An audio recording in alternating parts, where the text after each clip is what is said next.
All right, what is going on, everyone, and welcome back to the channel. I am back with Daddy D, Kane Devlin. Today, we're doing some more tips and predictions. We've got a pretty interesting one to go over, especially considering our team, the Richmond Tigers, had a very interesting game. But, man, there was a lot of interesting games this week. Really changed. I thought, again, the umpiring wasn't too bad. I think the week before, the umpiring was one of the best umpired weeks I'd ever seen. Round two was Yeah. really well umpired. But round three was pretty much the same. A lot happened. Port Adelaide, wow, they're a team to talk about right now, aren't they? Yeah, and they're the first game next week. Yeah, I'm sure you're looking at that right now. A Thursday night game, Port Adelaide versus Melbourne. Yeah, that is massive. Would it be crazy for me to say that the Power have to get this win? Like, they have to win. That's what I was thinking. There's no way that they can't win this game, because if they don't, like, what the hell's happening to their season? They've got Carlton the week after, and they could be 0-4. Like, nah, bro. It's ridiculously crazy how many teams have fallen this year. Like, Caro said the Tigers were her premiership favourites or something. Now people are saying, I kid you not, premiership favourite, she said. And I remember Sam McClure and Kane looked at her like, are you right? Yeah, as you'd expect. And now the Tigers look bottom five. Port were predicted top four. They're bottom five right now. Some did say the Eagles could have made the 8. They are bottom 4 right now. Yeah, it's a long way back for the Eagles now. So many teams have just collapsed this year, and Port Adelaide's the weird one because people last year were realistically saying Port Adelaide had a top 5 young core in the league. Top 5 young core in the league. Now, if you watch their team, for their team to be even competitive now, they need a 34-year-old Travis Boak to do something. To carry them. And you've got blokes like Dersma and that who aren't even in the team. Yeah, Dersma and Rosie just didn't, like, they looked like they were going to be superstars. They didn't come on. And now Porter there's already... Mate, when have we... a weird spot. We've never heard this many trade talks ever during a season. Like, the amount of trade talks we've had this season has already trumped, like, what we had it towards the end of last year. That's how crazy. Yeah. Like, people are already throwing Dersma's name into discussion. So many potential moves are already being talked about. But, dude, this Port Adelaide team is a mess. But you'd think they'd have to get the win over the D's, surely, right? Yeah, it'll like, I can't see them losing another one. Like, you would have thought that the Hawthorn game would have been a wake-up call, but then that's a real wake-up call, losing to Adelaide well, of course it was in Adelaide, but still, I think I will tip them, to be honest, because they simply have to, or else it's like we're looking at a completely different season for them, and like their expectations, everything changes if they go 0-4, 0-5. Yeah, well, here's the thing too. People will come in the comments and they'll be like, "Oh my god, you're saying Port's better than Melbourne." We're not. We're just saying Port are going to. There's no, I think, more of a team in the league this year that will try more than Port in this game because their coach's job is on the line. So many of their everything's on the line. Their seasons are on the line. A lot of their players' careers are on the line. Like, look at Finlayson. If he doesn't play this week, let's just say he does play and does absolutely nothing, his career is possibly flushed down the toilet. Dersma, who even knows what's happening with that guy? If he gets named this week and plays bad, how many games left has he got at Port? But, like, what can you even trade Dersma for at this point? Like, you may as well honestly keep him. Keep him. Oh, yeah. You'd think some Victorian club would come knocking with a something. But would it be worth giving him up for what? I don't know. Well, who is Xavier Dersma? Like, what's he going to be? I want to know. Is he... Like, look at Jane Stevenson, man. He's another player we'll get into. He can barely keep a game. No, at North Melbourne.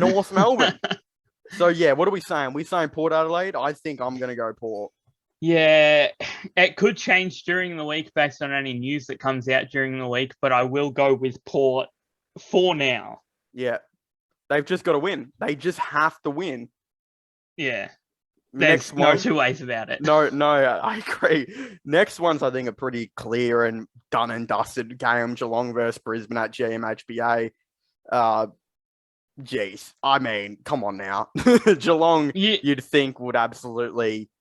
I think they'd hand it to Brisbane at GMHBA, right? Yeah, you'd think so. Like, they just got over the line this week, and Brisbane, their confidence will be up after beating a poor Essendon and obviously smashing North at the Gabba. But I have a feeling, I think it will be Geelong. It should be a really good game. Like, these two games we've got set up on Thursday and Friday, they should be like absolute crackers, but you just know one team's going to win by like 20 points. But yeah, I will go Geelong, especially down in Geelong. Thank God we've got no double Friday. Oh, no. Like, you know what I mean? Thank God there's no double Friday game. Fixture. Yeah. I was just about to say, oh no, we've got two, but then I realized I was looking at last week's game. Yeah, that was shocking. Like, at least because they were overlapping, we got to switch over and see the end of the Adelaide and Port game. True. But yeah, I don't see them ever doing that again. Why am I being made to pick between two games on a Friday night? Yeah, and like massive games too. Like the showdown, obviously Adelaide are going to be down the bottom end of the ladder, but two Melbourne teams playing at the G and then the showdown. Like, seriously, they could have put any other game on in that 8:20 spot, to be honest. Yep. I mean, I agree. And again, GMHBA Friday night, I think the Cats, they get the Lions done and dusted. Yeah. That game, I'm booking it in. I think so. Sydney versus North Melbourne. Saturday games look a little bit better as well. I don't know why the Dogs versus Tigers and GWS versus Fremantle, they're actually starting on the same time at 7:25. We'll get into that later. They still haven't figured out the fixtures. I don't know what's going on there. But Sydney versus North, I mean, god damn, this North Melbourne team is truly one of the biggest messes in what I remember. In the last 5 or so years, this might be one of the biggest messes side. And you might be like, well, they're rebuilding or whatever. No, you don't just trade a future second-round pick for a guy named Callum Coleman-Jones and then send him to the twos to play forever. Yeah, Tristan Xerri has come in and obviously played really, really well. And you can't...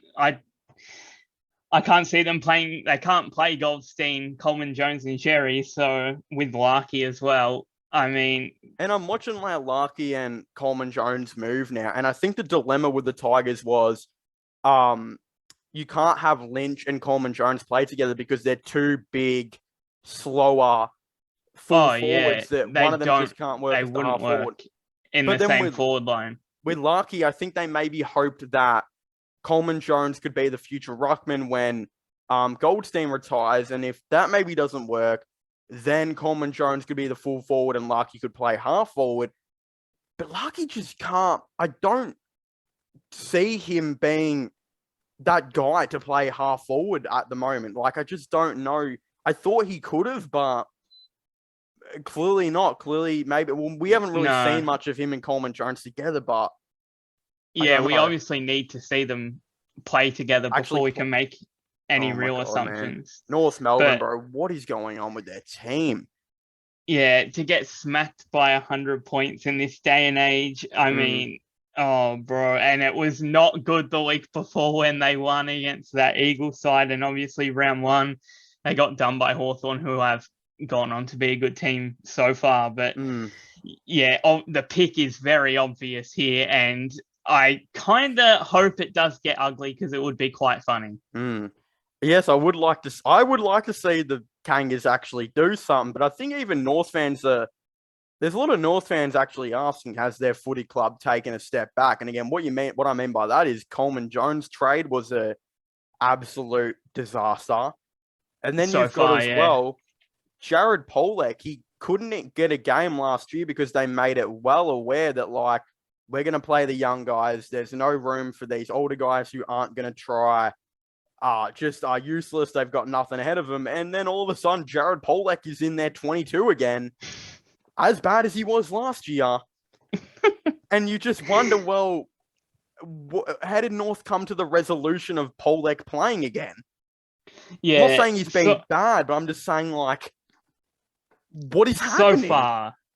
So far it feels like they've taken a step back, especially there was a bit of hype towards the end of the season. I guess there always is when a bottom team starts playing some decent football, but yeah, North, it's not looking good, bro.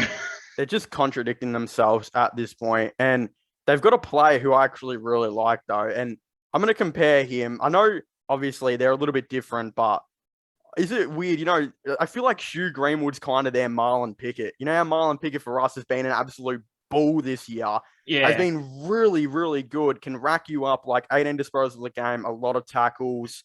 It's just a beast around the, ball. Really puts on a hip and shoulder to the opposing midfielders. Greenwood does the same thing, and I think he's actually probably one of their only like positives other than Horne-Francis coming into their team. Yeah, Horne-Francis is all they've got at this point. Yeah. I mean, Jai Simpkins okay, Aaron Hall racks up the disposals, but yeah, I can see that comparison. I mean, Pickett has been amazing this year. I've been so happy with this game and so happy that he got a spot in round one, and he's proved himself since to be one of our best players this year. But yeah, I see where you're coming from with that Greenwood comparison. Yeah.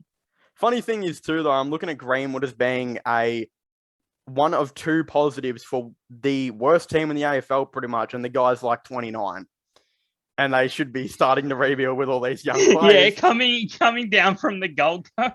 Get rid of Tarrant, who's 32, 33, and bring in 29-year-old Greenwood to come and save your club. Yeah, I'm not saying it's a bad decision. I'm just saying, like, what's going on with their club, dude? Yeah, I know. I mean, they brought him in to play like a couple of good years along with the kids, I'm guessing, but like they have no problem, North have shown over years, saying goodbye to like legends of their club when they can still go. So, I mean, yeah, it is a bit surprising when you put it like that. Very, very interesting. But yeah, we'll stop shitting on North for a second. Because, I mean, North fans aren't going to disagree with anything that we've said. In fact, we've at least said some positives. No North fan can be happy at all so far. Like, I can't see. I feel like we actually did a couple of positives, though, talking about Greenwood and Horne-Francis. God damn. Yeah. What else do you want us to say, man? But yeah, Sydney should get the win. But I actually could see North getting scrappy. I could see them doing something. Yeah, I could see a scrappy contest, but yeah, obviously Sydney will get the job done. Collingwood versus West Coast at Marvel Stadium. I don't really know what to say about the Eagles because I really haven't watched enough of them they're probably the only team in the game where I haven't really watched at all. And the thing is, too, I think people also expected this, but also, man, you got to feel bad for them. Like, they were forced to rebuild this year. Like, every single player and their dad got COVID. Yeah, and injuries. It's such a bad start. Yeah, they also had injuries leading into the season. Then COVID struck over and over again so far.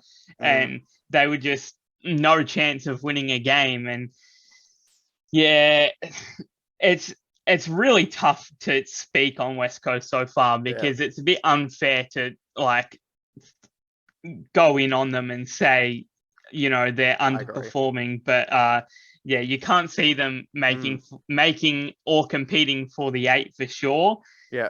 So, and I mean, Collingwood have had a really, really good start to the year compared to what you would think heading into this season. So I don't see how the Pies don't get it done. Me and you were quite positive on Collingwood towards the start of the season in terms of others. Like, other people were saying they were going to finish last. Me and you, I don't even know if we had them bottom 4. Like, I think we were few of the people that had them a little bit higher. I think I had them around the 14th mark or so.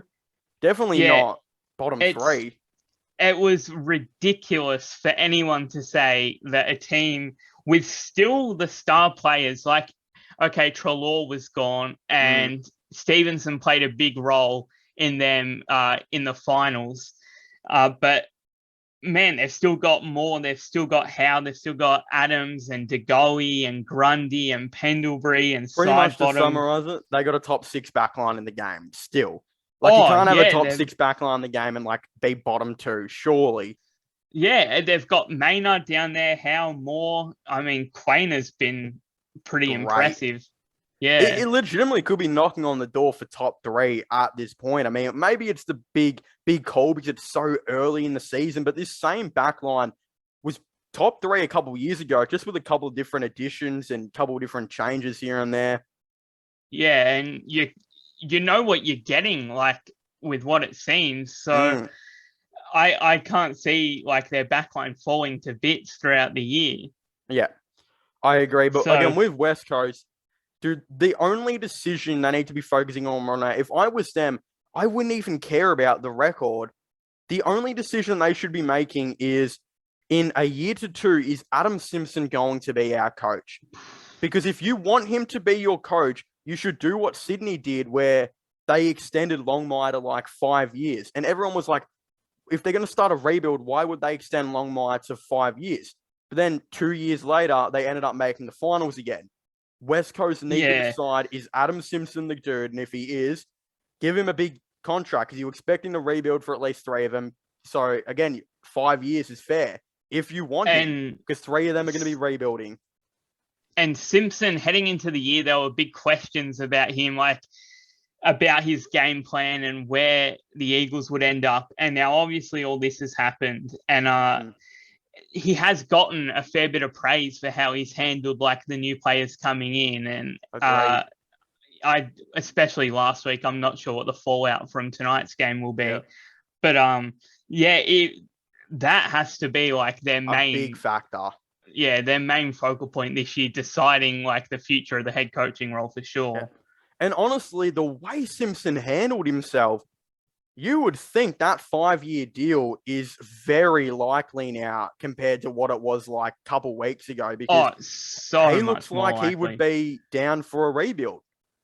Yeah, he seems like he'd be in it for the long run for sure. And you'd think I think he would like to know pretty soon, because there are going to be a lot of coaching jobs up very soon. North Melbourne's could very well be up, Port Adelaide, GWS, etc., etc. He would like to know very, very soon, I think, because there's a big chance he could go and do it at a different club. There's no reason why he couldn't contend to be a coach in the league. Yeah, 100%. So if they want him, they've got to snap him up. Yeah. But yeah, this game, you'd have to go Collingwood, wouldn't you? It's a write-off, you would think. I mean, I expect them to still roll out with guys like Paddy Nash, etc. Their team is half injured. Players like Elliot Yeo, all I hear is Elliot Yeo is going to come back, this and that. I don't reckon I've seen that guy since 2018. Yeah, Elliot Yeo used to be. I've seen him in 4 years. He was a star, and he's fallen off quite far. Like, you never really noticed him in games the last couple of years, to be honest. So I can't see him changing the trajectory of West Coast season for sure. All right, now the Richmond versus Doggies game. This one I think has got a lot of Tigers fans curious, because the last time I think a lot of us wrote off the Tigers was against GWS, and we were shocked. And I'm not necessarily comparing the Dogs a whole lot, but they're in a damn well similar situation where to GWS, their midfield is absolutely insane, but the rest of their team is very, very questionable at times, especially when it comes to GWS. It was their forward line, and the Doggies, man, they've got one of the worst backlines in the game at times. Like, I feel 100%. So bad for Alex Keith. That man has to be their number 1 key defender, their 2nd key defender, and their 3rd key defender. Yeah, it's this game, when you think about it, like, you would say, the Dogs will go in and smash Richmond. But if we put in a contest in the middle like we did against GWS, then anything can happen. Like, that it's where the game is going to be won and lost again if we can put up a fight in the middle. If their midfield takes control and they start kicking goals themselves, and Norton down there gets a hold of us, I mean, it could be pretty bad, you'd reckon. But And that's why I'm ultimately tipping the Dogs, because what they have that GWS don't have is at least they've got one of their ends is somewhat reliable. Like GWS, their back line, their forward line is just shocking. At least the Dogs have somewhat a competent forward line that could actually kick some snags. Yeah, and they can count on their midfielders to kick goals too. And Waitman he'll probably pop up for a couple each week. So, yeah, I will go with the Dogs as the obvious answer. But the last time I was feeling real down about Richmond, I was very happy the next week. So I guess we'll see. If the Doggies beat Richmond here, Tigers fans, and as two Tigers fans ourselves, we are in for a very, very long year. I'm just praying it doesn't get bad, like 50, 70 points. And the borderline is we've only got 3 picks, man. 3 picks. I know they're 2 seconds and a first, but dude, we're gonna have so many retirements, and man, half our list is gonna retire.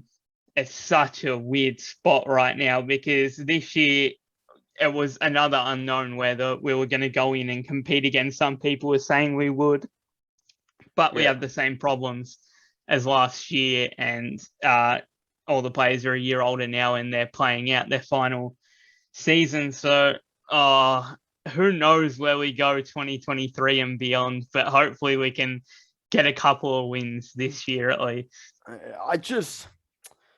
My borderline thing is if we lose this game, right, Hardwick just needs to take a step back and think to himself, hold on a second, we're not making the 8 this year. Oh, yeah. We gotta play some of the younger guys. Like, I think Sonsi will debut this week. I'm certain on it. 31 disposals and a goal. I just don't see a way where Sonsi doesn't get put in this week. Yeah, in a game that we lost pretty convincingly as well, didn't we? We got done by like 50 points. By the Saints, yeah. They ended up overrunning us towards the end. And people were like, oh, but the Tigers were in it and they were leading by 25 at one stage. But I'm just thinking, yeah, but the Saints played like really bad footy. And also the Saints aren't a top 8 team. You wouldn't think. And they've just overrun you. Yeah, they completely ran over the top of us. And that last quarter, oh man, it did not look good. Nah. Pure frustration. This could be a big confidence booster for the Doggies. They, I think, will be coming into the mindset of trying to absolutely smack the Tigers this week. Yeah, make a huge statement that they're still in with a real shot up there with Melbourne. And Richmond's backline is going to be extremely young again. You'll have Gibca's 4th gamer, Miller, 3rd gamer. And I don't know if they will debut anyone else. You would think Sonsi would be the only one to debut this week. The immediate one that you'd think would come straight in. I really don't know if any players. I think Arts may get dropped. I think the experiment of him being a sub is enough.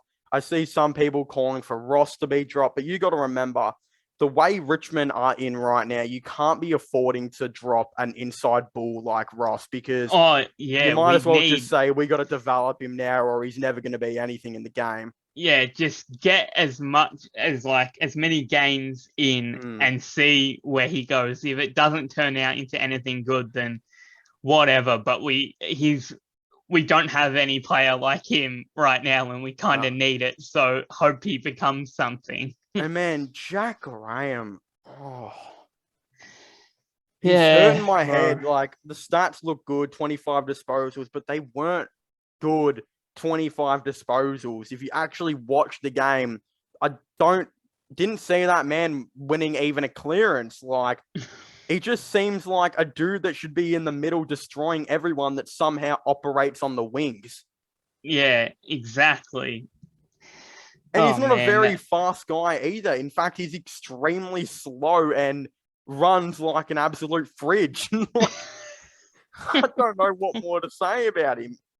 He's such a very frustrating player at the moment. I don't know what's going to happen with Jack Graham. I don't know what's going to happen with any of our players, but we could be sitting here Next speaking week. completely different next week. All right, but we which do I hope have we the are. Doggies winning, right? Yeah, Okay. definitely. Fremantle versus Giants. I think this is the game where Freo will start to get the majority of their players back, right? You'd think Taberner and Fife and who else is out? They've got another important Taberner played tonight. Taberner kicked 3. Yeah. I don't know. Fife is supposed to be out for quite a while. I'm pretty sure he hurt himself again. So, oh man. But over at Optus, I mean, what I saw from GWS wasn't too flash this week. It was nothing to write home about. They got 4 points. I'll definitely be going with Freo here. I think this is also going to be another rough year for the Giants. Leon Cameron's last year as a Giant for sure, you would think, and they need a very big reevaluation when it comes to their forward line and back line in the offseason. Yeah, Cameron has been there for so long that they almost need something fresh at this point. And I do think it will be a close game, to be honest. Yeah. I think GWS will hang in there. They've obviously got some elite players, but Freo should hold on and get the win. Thing is, too, the Giants could very well be a bottom 6 team, and I think a lot of people I don't think many people have them finishing above 13th at the moment. And what the crazy thing is, I think I don't know if they're the worst team, but they're like top 3 worst teams in the league right now when it comes to salary cap space. Their salary cap space is a nightmare. Reports are saying Tirano is going to be getting up to $1 million a year, and damn well he deserves it. He's like 23 and could be one of the league's any player best. does, then he does for them for sure. Canelio's on $900K a year. Whitfield is on 850 apparently, and god damn, Whitfield. And this isn't even a big call anymore. Come at me in the comments if you're a Whitfield fan. I don't care. One of the most overrated players in the game. Watch him against Richmond. He had no effect on the game whatsoever. He was shocking. He was a spud last week. I don't recall how he played too much this week. I don't think it was anything great. But he's not up there. Like, he shouldn't be earning that much. 850 especially when you talk about the squeeze and Whitfield should be a player that's elite by now. Yeah. And they've got other guys. I think Hopper is going to be on around 600, 700 soon, something like that, right? And then you've got the one which I think they will be losing, whether it's this year or next year. But there is no way they will be, I think, squeezing in Tom Green into that salary unless he takes a big pay cut. Surely he doesn't too. No. Like, he'd have to be real invested in playing for the GWS Giants to take a pay cut to stay there when he hasn't been there for too long. Oh, and Toby Green, he's the other one. He's on 750 or something, 800. Yeah, they are missing money. Toby Green. And here's the thing with Green. So you've already got like 6 players making above 700 or something like that. Tom Green, you realistically, if Richmond were to come to you and offer you 2 second-round picks, you say, well, that's probably not enough for Tom Green. But at the other end, I feel like they need a lot of picks to reboot this forward line and back line. Like, goddamn, they need to do something with it. And losing a young midfielder is a really bad thing, but they have guys there. Like, their midfield is the least of their issues at the moment. They lose midfielders all the time, and they go on to be really good players elsewhere. They've had no problem ever with midfielders. Never, ever, ever. And the only one they ended up keeping was Canelio for like Josh Kelly. That's the other one too. He's on like $1 million a year as well. Yeah, Kelly stayed there, and how the hell are they affording all these players? Canelio played a lot better this week. I don't know if that form will continue on, but he's come back from last year at least when he's playing like one of their best players. He probably is definitely nearly their best and fairest at the moment. I mean, he's averaging like 25, 26 and a goal or 2 a game. It's quite outstanding. It's crazy how much different he is this season so far compared to last. But I Yeah, think we got the Dockers winning to summarise it up. definitely. We got Marvel Stadium, Essendon versus Adelaide. Not too much to say about this game. I think this is where Essendon get on the board. They have to win one eventually. Adelaide are not a very good team. They're both, you'd think, nearly at that bottom 6 mark as well. Adelaide could sneak into it being like a 13th or 12th team if things go right for them. Essendon as well. Essendon are going to win this game. Quite If they comfortably. don't, then their supporters, they will not be happy, bro. I just don't understand after all these years of getting picks and drafting and rebuilding, they still don't have a key forward. Peter Wright. It's bro. a very interesting question how the best key forward they've got in the last 5 years was Peter Wright. I did feel like they got a bit done over by Danaher. Danaher did kind of absolutely do a number when he left. Last week it was funny. I joined in. I joined in booing Danaher last week. It was lots of fun with the Essendon supporters. They weren't very happy about him. They weren't horrible the last 2 weeks against really good sides, but it just seemed like they were never a chance, to be honest, especially against Brisbane after that first quarter where they did play really well, but it was all downhill from there. They have to get on the board eventually, and it'll be here at home against an Adelaide team coming off like the biggest moment of their season for sure.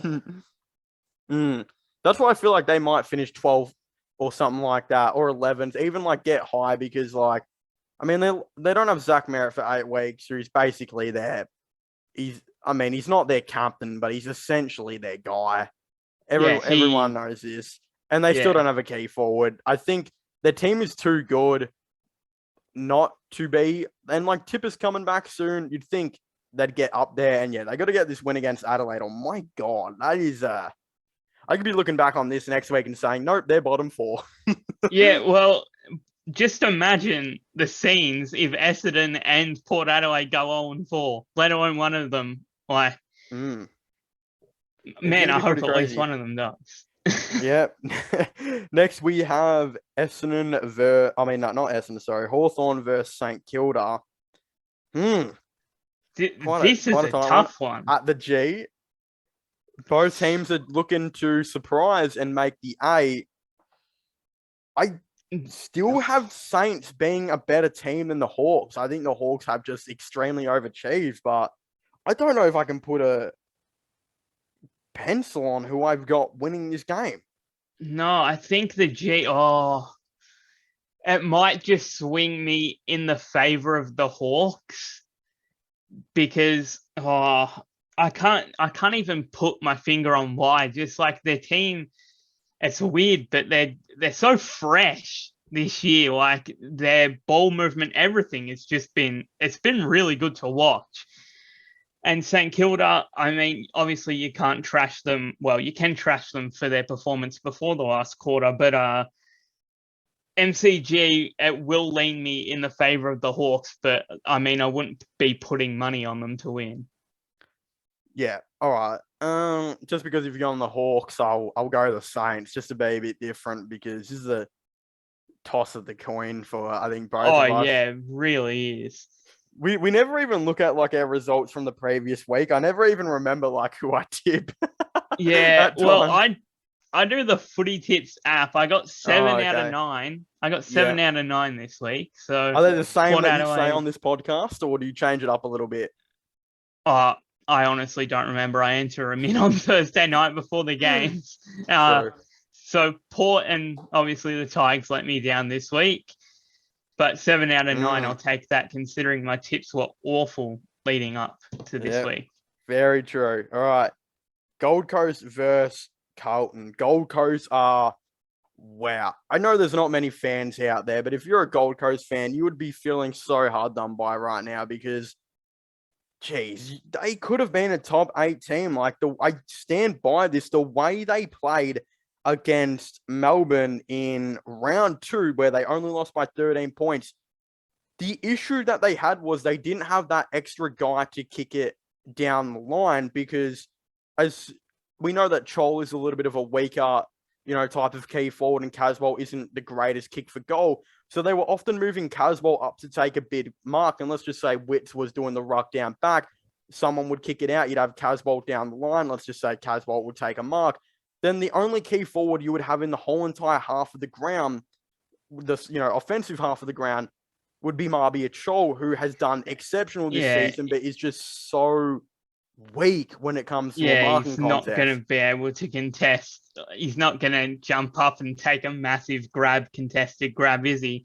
No. And if they had Ben King, they could have won that game. They could be realistically 2-1 right now, and a very big chance going in against Carlton. But because Ben King is gone, it's just tough. Like, I just can't see it happening. I wish they had King. And if they did have King, I could see them upsetting the Blues here and putting their entire 3-game run to a stop. But like a reality check, you think? Almost. It feels like we're only 3 rounds in, but this season has been about Carlton, I swear to God. So I will go the Blues. I don't know if they'll win convincingly, like they didn't win convincingly today, but I think they should. If they're as good as everyone's making it out to be, they should be going up there and getting the 4 points. Mm-hmm. I agree. I'm going to go the Blues, but also watch out for the Suns. They could have if they've got a good GM, general manager, for those of you at home that don't use that type of term. They have, I think, the most picks nearly seen in AFL history coming into next draft. From remembrance, they have 11 picks or something. They have 6 of their own, 5 of other teams. They have 2 from Fremantle, 2 from Collingwood, I think, and 1 from someone else. And that's not even counting the rookie draft, which if they wanted to go in there, they could bring in like 13 plays. Here's where it gets interesting. You've got 11 picks. They're going to trade at least 4 or 5 of them, I think, for some role players out there. And you could see them bring in some guys like Nathan Broad, etc., to the team who could drastically help out. Yeah, that could make Gold Coast an entirely different team if they got some of those good, like, mid-tier players. We were talking about this a while ago about Gold Coast going to the trade table with all these picks because of where their list is currently at. But obviously that would completely change Gold Coast. You'd hope that would send them up the ladder. Yeah, and the thing is too, there are teams out there that could be shopping very soon. We know that the Sydney Swans, they have a lot of depth on their team, like a lot.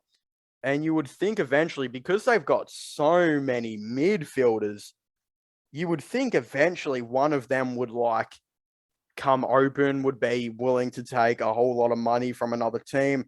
I'm not too sure who that would necessarily be, but if you were to go through their midfield right now, there's a lot of those guys. And you could even look at a dude like Logan McDonald to try and trade for. I know he's not from Queensland, but he's not getting any opportunity right now over at Gold Coast. And imagine if you were the Suns next year and you rolled in Ben King, Logan McDonald, Marbia Chol, and Witts all on the 4. And you put all those 4 tall players. And similar to what Richmond are doing right now with Bolter, Lynch, Nank and Soldo. That's what I'm saying. There's no reason why Gold Coast couldn't bring in a player or 2 like this. Yeah, I don't know if I could see McDonald up there, but I know what you're getting at. Yeah, you know what I mean. Not necessarily saying him, but a guy like him. Yeah. So, Gold Coast are a really interesting team at the moment. It'll be interesting to see how they go throughout the year because they usually start their season pretty well. I'm hoping that they're more competitive. I mean, the Gold Coast team hasn't been a success so far, obviously, but hopefully that changes for their sake. Oh, you think next year they'd make the finals? Like next year you they'll bring be in Ben competing, King. you'd hope. We've got to see what they do on the trade period, and also it's not like teams won't be looking at the guys they have too. They've still got that guy who went at pick 6, I think 2 years ago. I forgot what his name was, but he's never played a game for the Suns, and he went at pick 6. And he's an inside mid who apparently can absolutely gather the ball. He's just had so many injuries and could look for a fresh start. I know exactly who you're talking about, but I can't remember his name. Can't remember his name for the life of me. I would like to say Richmond should look at him, but goddamn, man, we got too many injuries to bring in a prone guy. Are we ever gonna not have injuries at this? I know. At this point, like, oh man, I'm sick of them. Yeah, I think you would just kind of pray that the guy would come in and get his body right, but yeah, doesn't always happen. Doesn't always happen at all. I'm not sure if that's a risk we'd be willing to take at this point. No, but yeah, I'm sure.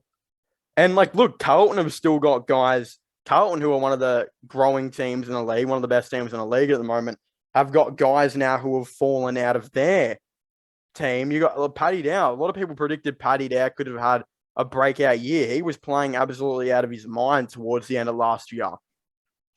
Yeah, it's weird how he's, I don't want to say fallen out of favor, but like he's healthy. Yeah, I saw him playing in the reserves. So yeah. And he's doing really well weird in the reserves as well. I'm pretty sure he had an absolutely insane game or something down there, which was crazy. Last week or something like that. But Carlton fans, from what I hear on the radio when they ring in, they're big fans of him. But yeah, I could, if like this team continues in this way, and he's obviously not in it right now, and it's going to be hard to break through that midfield at the moment if they're all healthy. Yeah. A lot of crazy things going on in the AFL right now, but I think we'll call it there. That's our tips and predictions. We really do like an in-depth. We talk about like the futures of the teams, where they're going, what's going on with their game, their style, their coaching. This is the most in-depth tips and predictions show, I think. Yeah, no funny stuff around here. No lads. funny this business. Is analysis. Yeah, screw you, Caroline Wilson. This is how it's done. Yeah, anyway, chuck us on Footy Classified. Anyway, I'd like to thank you for watching. Make sure to leave a like, subscribe, and comment, and we will see you guys next time. Goodbye.